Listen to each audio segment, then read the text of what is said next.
Cita Médica. Me da mucho gusto que nos acompañen porque hoy vamos a hablar de un tema sumamente relevante. Me refiero a la prevención del suicidio y el próximo 10 de septiembre se conmemora justamente el Día Mundial de la Prevención del Suicidio. Y para hablar de ello es un gran honor para mí dar la más cordial bienvenida en mi cita médica al doctor Francisco Javier Meza Ríos. Él es psiquiatra y nos va a platicar de muchos aspectos que nosotros debemos de tener en cuenta cuando se habla de suicidio. Doctor, muchísimas gracias por estar con nosotros. Bienvenido. Muchas gracias, Jan. Es un honor y es un placer estar contigo siempre. Doctor, platíquenos, por favor. ¿Siempre está relacionado con depresión el suicidio? ¿Siempre está ligado a la depresión? No, Diane, fíjate que sin duda es uno de los grandes diagnósticos que hay que pensar cuando hablamos de cuando hablamos de suicidio, la depresión, pero no está ligado siempre. Muchos de los cuadros psiquiátricos, muchos de los trastornos psiquiátricos están relacionados con el suicidio como su consecuencia final. Hablamos de esquizofrenia, de trastornos de ansiedad, trastorno bipolar, todos los cuadros psiquiátricos en general. Doctor, ¿en qué grupo de edad es más común el suicidio? Es más común entre los hombres jóvenes, entre los hombres y las mujeres jóvenes, más o menos cuando estamos hablando de los 15 hasta los 29 años. Es un grupo de edad muy riesgoso, es el grupo que tiene más frecuencia de suicidios, pero puede haber suicidios incluso en niños o incluso en adultos mayores. No tenemos que dejar de lado todos los grupos etarios. Se habla de que una persona que dice que se va a suicidar no lo hace. ¿Qué tan cierto es esto, doctor? ¿Qué tan en serio debemos de tomar a alguien que está considerando la posibilidad o está mencionando que se quiere suicidar? Siempre tenemos que tomarlo en serio, Diane. Todas las veces que una persona tenga un riesgo o un pensamiento o una amenaza suicida debe de ser considerado en serio. No podemos solamente clasificar a una frase o una palabra que una persona diga como un acto manipulatorio, como una mentira. No podemos clasificarlo así, corremos riesgos altos. Las personas tienen riesgo suicida desde el momento en que lo están pensando. Así, desde el momento en que lo externan, tenemos que tomar en consideración esta situación y actuar. Ahora bien, doctor, menciona usted que los hombres, y también dicen que los hombres es más común que cuando intentan un acto suicida logren su cometido, mientras que en el caso de las mujeres no es tan, digamos, eficaz el método. ¿Esto se puede deber un poquito al tipo de herramientas que utilizan para cometer este acto o a qué se atribuye? Sí, estamos hablando en este caso, Diane, de un concepto que se llama letalidad, que tiene que ver con el riesgo de muerte con base en el acto o con base en la circunstancia que hayan decidido para tomar este acto de llevar a cabo este fenómeno. Y la letalidad específicamente, por ejemplo, en el caso de los hombres es mucho mayor. Generalmente los intentos suicidas son más violentos, son más decididos, son más fuertes, tienen una serie de acciones mucho más contundentes. En el caso de las mujeres, a lo mejor las acciones que realizan son acciones, digamos, no menos graves, pero sí con menos riesgo de generar la muerte, por ejemplo. Y sí tiene que ver con las herramientas. Por ejemplo, es más frecuente que los hombres ocupen armas de fuego. Es menos común que las mujeres las ocupen. Es más común que las mujeres ocupen, por ejemplo, armas blancas, las cuales no son tan letales. Y es un tema interesante, pero justamente por eso algunas veces se considera que este es un tema de hablar, una comunicación que no es tan certera. Pero no, el caso de una persona con un intento suicida siempre tiene que ser tomado en consideración. ¿Qué es lo que se hace en el mundo en el marco del Día Mundial de la Prevención del Suicidio? Pues primero, en todos los países se recuerda el nivel o el lugar que ocupa el suicidio entre sus casuísticas de personas que mueren, ¿no? Y en todos los países son lugares muy altos. La verdad es que son lugares que están entre los primeros 10 lugares de causas de muerte en los países. Entonces tenemos que voltearlo a ver siempre. Se tiene que considerar qué es lo que se está haciendo para prevenirlo, qué es lo que se está haciendo desde las instituciones públicas, desde los espacios de atención médica privada, atención psicológica, para poder intervenir de manera oportuna y no llegar a esta situación que las personas ni siquiera lleguen a pensarlo. Pensemos que cuando las personas tienen una ideación suicida, Diane, pues es generalmente porque ya están en el momento más severo de sus enfermedades, de cualquiera de sus enfermedades que estemos hablando. La depresión no empieza con ideación suicida, la depresión va avanzando paulatinamente y entonces llega un momento en donde hay ideación suicida. Si tenemos ese momento, quiere decir que ya ha habido muchos meses antes, años quizás, en donde no ha habido un tratamiento certero de los síntomas, donde no ha habido una identificación de los cuadros clínicos. Entonces, el día de esta rememoración o esta idea de prevenir el suicidio nos hace pensar y nos tiene que hacer pensar en qué estamos haciendo por la salud mental previa, qué estamos haciendo por todos los años antes de tratamiento que no se han realizado de manera adecuada. Sí, vamos a hacer una pausa y regresamos con más sobre este tema. Vamos.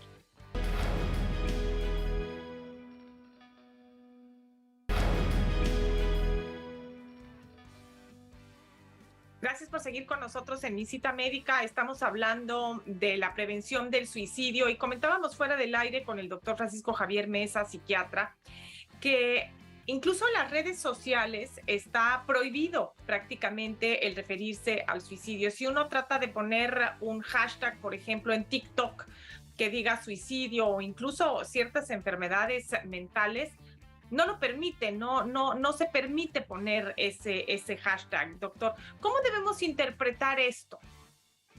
Es muy interesante. Los algoritmos de las redes lo consideran como un tema supuestamente delicado. Es decir, lo consideran un tema difícil de abordar, pero no lo estamos abordando para favorecer o para intencionalmente permitir o ayudar a que las personas piensen en el suicidio como una opción.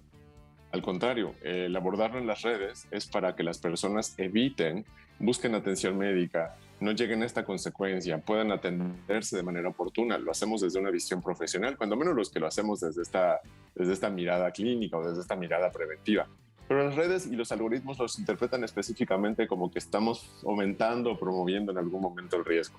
Y eso es algo que tenemos que tomar en consideración porque finalmente es información y la información cura siempre. Sí, claro, la información es una excelente herramienta para la prevención de múltiples condiciones que son sumamente riesgosas para la salud y la vida humana. Ahora bien, doctor, si nosotros nos concentramos en los jóvenes como padres, ¿qué es lo que debemos observar en nuestros hijos? Porque pues hemos escuchado tristemente de noticias de jóvenes que se han quitado la vida y de hecho en varios países figura entre las primeras causas de mortalidad en el grupo etario de 15 a 19 años el suicidio. Entonces, ¿qué es lo que como padres debemos observar o buscar en nuestros hijos como signos de alerta y qué debemos de hacer si es que los encontramos? El primer paso sería, Diane, conocer primero bien a tus hijos. Es decir, para encontrar signos de alerta, tú tienes que saber quién es tu hijo y cómo funciona tu hijo. Sin duda, la adolescencia es un momento en donde todos los hijos tienen una serie de cambios que los van a hacer discretamente diferentes a como eran antes. Sin embargo, esos cambios están dentro de la lógica de lo que tú entendías y conocías de tu hijo, es decir, de lo que tú sabías. Si empiezas a notar que esos cambios en tu hijo o tu hija están siendo cambios bastante notorios, llamativos, persistentes, no dinámicos, que no se están moviendo continuamente, sino que se quedan muy fijos o enfrascados en una manera de funcionar, es un cambio que hay que tomar mucho en consideración. Por ejemplo, a pesar de cualquier tipo de cambio, los muchachos y las muchachas tienden a estar en socialización continua. A lo mejor no tanta, a lo mejor cuando menos con un par de amigos, sin embargo mantienen su socialización. Es muy raro que un adolescente trate de aislarse completamente, eso es muy extraño. Lo hacen por 1 o 2 días, pero no lo hacen de manera continua. Generalmente sus estados de ánimo pueden estar cambiando, sin embargo en los adolescentes se mueven con base en las circunstancias del medio o de alrededor. Y en cambio cuando un adolescente está con un estado de ánimo persistentemente bajo, triste, enojado, aburrido, tenemos que estar pensando en que puede existir un riesgo. Y claramente, cuando encontramos en algún momento alguna información que nos diga que el adolescente puede tener riesgo suicida, desde notas, conversaciones telefónicas que escuchemos, llamadas, cualquier cosa que tomemos, que percibamos, tenemos que tomarla en consideración. Es muy importante tomarla en consideración para evitar este riesgo. ¿Y cómo podemos como padres intervenir y buscar ayuda? Porque obviamente muchas veces esto se sale del conocimiento de los padres en qué hacer en estos casos y cómo lograr que el joven vaya con un especialista en salud mental. Sí, y generalmente en estos casos los padres intervienen de maneras muy equivocadas, por eso tu pregunta es muy pertinente. Generalmente las intervenciones de los padres tienden a ser muy disruptivas y tienden a ser muy intrusivas, es decir, a estar encima del adolescente todo el tiempo y esto no ayuda a que el adolescente se sienta mejor. Entonces, lo que hay que hacer primero es hablar, siempre hablar, no ocultar cosas, no mentir, no guardar esta información y mantenerla secreta, hablarlo directamente con el adolescente y poder comunicarle lo que hemos visto, lo que hemos encontrado, con lo que nos hemos topado. Y decírselo como que esto es una preocupación que tenemos acerca de su estado de salud en general. Y que esta preocupación nos tiene que llevar a buscar atención médica.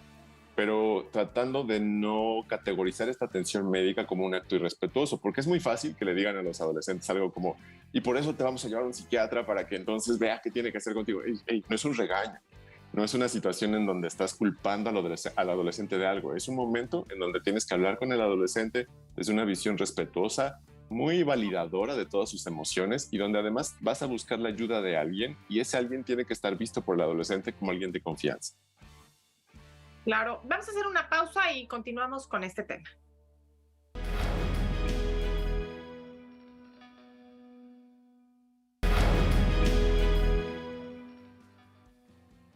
Gracias por seguir con nosotros en Mi Cita Médica. Estamos hablando de la prevención del suicidio y un grupo altamente vulnerable es el de los adolescentes, justamente, y es un grupo en el que como padres debemos de prestar mucha atención. Comentaba el doctor Mesa, ¿qué tanto debemos dejar al adolescente solo y no ser intrusivos? Y yo creo que esto es bien importante mencionarlo, doctor, porque pues es dejarlo solo, como dice usted, fuera del aire, unas horas, no días, ¿no? Exacto, el adolescente es un ser humano que necesita todavía supervisión, eso no se nos tiene que olvidar. Supervisión significa estarle echando ojito, estar encima del adolescente, pero sin estar tan encima del adolescente. Es un punto medio muy delicado que hay que mantener, porque cada adolescente además tiene necesidades diferentes. Hay algunos que necesitan que sí estés como observando mucho más lo que hace, y hay otros que pueden ser más autónomos. Nosotros tenemos que conocer a nuestros hijos y tenemos que conocer justamente cuál es el punto adecuado. Pero cuando los papás se topan frente a una ideación suicida, se ponen muy ansiosos, se ponen muy tristes, se ponen muy culpables, se sienten muy culpables por la situación y a veces tratan de intervenir de más. Justamente por eso es importante buscar a un especialista médico, buscar a un licenciado en psicología, un médico psiquiatra y poder atender al adolescente de manera oportuna. ¿Cuáles son los métodos comúnmente utilizados o más frecuentemente utilizados por los adolescentes para quitarse la vida o para intentar? Generalmente son las autoagresiones, autolesiones a través de quizás armas blancas. En algunos casos, por ejemplo, se pueden encontrar, y eso es un factor de riesgo muy grande, si en la casa hay armas, pues la utilización de un arma de fuego, ¿no? Por eso se considera uno de estos banderas rojas que tenemos que tener en mente si existen en la casa. Por ejemplo, muchas veces se ocupan situaciones como venenos, alguna situación que les pueda, al ingerirla les pueda generar algún daño. Sin embargo, no son tan frecuentes porque los adolescentes y en general todas las personas se preguntan cuáles van a ser las consecuencias en su cuerpo secundarias a la situación específica con la cual están accediendo al suicidio, intentando el suicidio. Y generalmente se buscan situaciones que no sean tan dolorosas, que no generen tanto dolor o sufrimiento, lo cual es lógico, que no sean tan dañinas para la imagen corporal, ¿no? Es poco frecuente que haya situaciones que lastimen la imagen corporal. Porque finalmente, pues este proceso es un proceso de enfrentamiento con los dolores de tu vida, con las situaciones terribles de tu vida que estás viviendo y pues estás tratando de mantener un equilibrio frente a ellas que estás perdiendo, ¿no? Por eso es importante mantener el ojo frente a esta situación. ¿Qué papel juega el abuso de alcohol y de otras sustancias, doctor, dentro del suicidio? Generalmente estas condiciones, estas situaciones específicas son agravantes de la ideación suicida. Es decir, son condiciones que, por ejemplo, están presentes la ideación suicida desde hace mucho tiempo, pero en un momento de intoxicación alcohólica o de un consumo de alguna droga, es el momento en donde la persona tiene más valor, se siente con más impulso para poder hacer cometer el acto o el intento. ¿Por qué? Porque finalmente estas cuestiones como el consumo de sustancias favorecen el que perdamos el control de nuestros deseos, de nuestras pasiones, de nuestros impulsos y lleguemos a estas situaciones. Entonces, es muy inconveniente pensar que están relacionados directamente con el suicidio, pero sí aumentan el riesgo de manera notable. Y aumentan el riesgo, ¿por qué? Porque a lo mejor lo habías pensado mucho tiempo y no lo habías hecho, pero en ese momento del consumo de alguna droga lo haces. Entonces, sí hay que tenerlo en consideración. Doctor, hay países como en Estados Unidos, por ejemplo, donde el consumo legal de alcohol es a partir de los 21 años de edad, aunque muchos lo consumen antes, pero finalmente legalmente se autoriza la venta de alcohol a una persona a partir de los 21 años de edad. Sin embargo, en otros, como es el caso de México, países europeos, la venta de alcohol es a partir de los 18 años de edad. La corteza prefrontal, ¿qué tanto ha madurado a los 18 años y qué tan útil puede ser el no consumir alcohol u otras sustancias donde es legal la marihuana, por ejemplo, hasta los 21 años? La adolescencia en realidad termina a los 25 años. Esto a lo mejor responde a tu pregunta diciendo que justamente nuestro cerebro termina de madurar, de mielinizarse, de podar algunas neuronas que tiene que podar, de hacer ciertos cambios de migración de las neuronas hasta los 25 años. Es decir, hasta los 25 años podemos decir que nuestro cerebro es el cerebro de un adulto. Sé que en algunos países pues tienes tu credencial de identificación de adulto a los 18 años, pero eso no te hace ningún adulto, ¿no? Te hace un adolescente con una identificación nada más. Pero justamente les llevamos a los adolescentes a tomar decisiones importantes o decisiones de vida, incluso en momentos donde su cerebro todavía no está listo para hacerlo. Imagínate consumir drogas o consumir alguna sustancia que está lastimando todavía el proceso biológico y el proceso natural de formación de su cerebro. Tendría que estar proscrito hasta después de los 25 años. Es complicado mantenerlo así.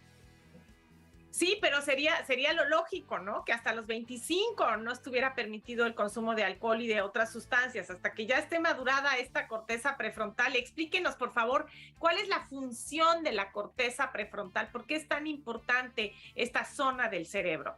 Tiene múltiples importancias, pero una de ellas, quizás la más central, tiene que ver con el juicio. El juicio es la posibilidad de decidir lo que es correcto y lo que es incorrecto, lo que está bien y lo que está mal. Decidir y comparar la realidad con nuestros pensamientos y verificar si la realidad está afuera o son nuestros pensamientos que se están metiendo con la realidad. Es decir, tomar decisiones de manera certera, asertiva, de una manera regulada, autoobservable. Imagínate todos los conceptos que estoy manejando de la corteza prefrontal. Es mucho de lo que nos hace humanos. No es lo único, pero es mucho de lo que nos hace humanos. Entonces es tremendamente importante. Bueno, vamos a hacer una pausa. Seguimos con este tema.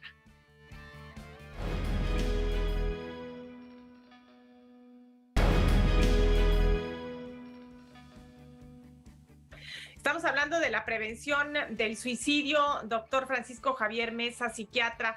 Cuéntenos, ¿qué es lo que podemos hacer cuando una persona cerca de nosotros la vemos triste, la vemos deprimida, de cualquier grupo de edad? Ya hablamos específicamente de nuestros hijos en la adolescencia sobre todo, pero cuando una persona menciona que ya no tiene sentido vivir, que ya no tiene por qué vivir, que ya no quiere vivir, por un lado entra el sentimiento de, bueno, pues es válida esa sensación en la persona, pero ¿qué podemos hacer para ayudarle a evitar cometer el suicidio? Esa es nuestra función, debemos hacer esto. ¿Qué es lo que tenemos que hacer? Sí, primero hay que preocuparse, pero no preocuparse de tal manera que te incapacite para actuar. Hay que ocuparse. Entonces, hay que ocuparse significa tenemos que buscar ayuda. El suicidio o la intencionalidad suicida siempre surge en consecuencia de una enfermedad o de un proceso de enfermedad. Entonces, lo que tendríamos que hacer es primero identificar cualquier causa de enfermedad y tratarla. Si no le ofrecemos el tratamiento suficiente y eficiente a la persona, no vamos a hacer lo necesario para que la persona pueda cambiar estos pensamientos. Si estando tratada la persona lo considera una reflexión de vida y una posibilidad, esa es otra historia, Diana, ese es un tema incluso filosófico. Pero mientras no esté tratada y no se haya identificado si hay una depresión, si no hay una situación de algún trastorno mental severo, porque ya hablamos de calidad severa cuando estamos en una condición de riesgo suicida, no vamos a poder evitar esta situación de manera correcta. Además, yo creo que algo importantísimo para la prevención es hablarlo. No tenerle miedo a abordar el tema, poderlo abordar en escuelas, poderlo abordar en el trabajo, ¿no? Poderlo abordar en todos los espacios. Justamente así lo vamos a evitar más fácilmente. ¿Qué hábitos podemos adoptar para evitar llegar a esos temas? El ejercicio, por ejemplo, una alimentación saludable, pueden ser útiles, digamos, en la prevención del suicidio, el que la persona físicamente se sienta mejor, a pesar de que se sienta abrumada por toda su larga lista de problemas que todos tenemos. Es que todos esos son factores de promoción de la salud mental que siempre tenemos que tener y nunca debemos de dejar a un lado. Promoción de la salud mental es comer bien, hidratarte bien, dormir bien las horas suficientes, no consumir ninguna droga, no consumir alcohol, no fumar, mantener tu hipertensión controlada y tu diabetes controlada, estar justamente manteniéndote en socialización, en una interacción favorable, de buen ánimo, haciendo ejercicio, manteniendo tu cuerpo funcionando bien. Estoy hablando de salud. Estoy hablando de elementos de salud. Justamente estos elementos de salud promueven la salud mental. No quiere decir que no te vayas a enfermar de depresión, pero favorecen que te enfermes menos de depresión o que si te enfermas de depresión puedas salir más pronto con el tratamiento adecuado. Si no tienes estos elementos, la salud mental se va a lastimar. En una persona persona que está decidida a cometer suicidio, ¿es posible prevenirlo? Es posible prevenirlo, es posible intervenirlo y es posible que incluso la persona haga un cambio, una conceptualización diferente de las situaciones de vida que está teniendo y pueda evitar esta situación. Es posible. Doctor, ¿y cuáles serían sus recomendaciones ya en general para las distintas situaciones que van viviendo las personas a lo largo de su vida? Porque, por ejemplo, acá en San Diego vemos en el puente de Coronado que hay un letrero muy grande que si tienes una intención suicida, llames a tal número. Estos teléfonos donde uno puede obtener ayuda, ¿resultan de utilidad? ¿Realmente vale la pena convencer a la persona que está considerando un acto suicida que llame a estas líneas de emergencia donde le puedan proporcionar ayuda? Tienen muchísima utilidad. Sin duda son intervenciones probadas que incluso se han medido a través de estudios científicos de cuánta eficiencia tienen. Y son espacios en donde se hace intervención en crisis, donde se hacen primeros auxilios psicológicos, que es muy importante en caso de un riesgo suicida. Y donde una persona que tiene cierta capacitación técnica, si no es que es un profesionista perfectamente bien formado, interviene, empieza a hablar con la persona y sin tener un ánimo de voy a tu casa en este momento para ver qué hacemos, puede generar una estrategia a través de cierto tipo de diálogo y de cierto tipo de convencimiento para lograr que la persona se atienda. Pues doctor, muchísimas gracias por habernos acompañado, gracias por su tiempo, por sus valiosísimos conocimientos, muchas gracias. Muchas gracias, Cristian, y a todo el público. Gracias. Gracias a todo el equipo de Mi Cita Médica que está en la cabina, a mis compañeros que están allá en el foro de Televisa California, y por supuesto, muchísimas gracias a usted por el favor de su atención. Hasta la próxima.